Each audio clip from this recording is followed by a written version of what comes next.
I'm Megan England. I'm the Housing Placement Specialist at Residence Life. My job as a Housing Placement Specialist is I handle all things housing applications, from the renewal applications to the first year applications that come in. There's always something to do. We get a lot of room changes as soon as it opens.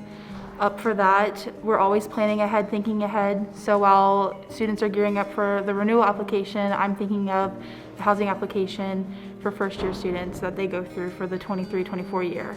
So we're actually, next year, we're gonna start the gender inclusive housing, which is something that, a lot of students have pushed for that for quite a while. Student government has pushed for that, and we finally were able to make it happen where you can have a roommate regardless of your biological sex. If they're biological sex, you guys can room together, which is something that we're really excited to do.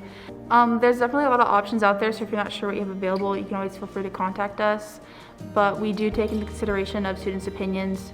We had pet housing open just the first floor of Dobson, and it filled up relatively quickly, so we made the decision to open up second floor to accommodate more students that have pets and want to bring pets, or just to live in the pet housing and not bring a pet. Mo is a really popular place for people to live, so we are reopening up the fourth floor again for them, as well as the dining hall. Students that tend to stay on campus, they do better academically. Studies have shown that time and time again. You have access to the library instead of, you live off campus and you're like, oh, I have to drive to the library, I don't want to go study. That's not the case. We have study halls within each hall, so students can literally walk out their door, walk down the hall, find a nice study bubble, a nice quiet place to really focus.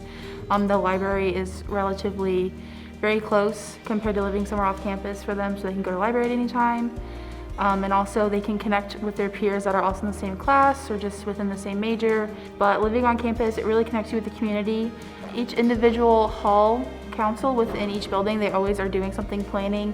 Last semester, B&B Dobson did this hot cocoa bar for the residents where they had they get hot chocolate or hot cider, and they could do toppings like marshmallows or peppermint. West Campus generally always does something called Escape West, which is like an escape room, but you're escaping West Campus, which is always really cool. So we always have something kind of going on for residents. Not only that, we do have access to free Wi-Fi, cable access. Also, laundry is included. A lot of places you have to do coin laundry mats. You don't have to do that here, which is really nice. While living on campus, we do have access, 24/7 access to physical plants. So if something breaks, there is a number that they can call. There's an SA on duty, so they can get immediate help, whether that's 10 o'clock at night or 2 in the morning if something happens.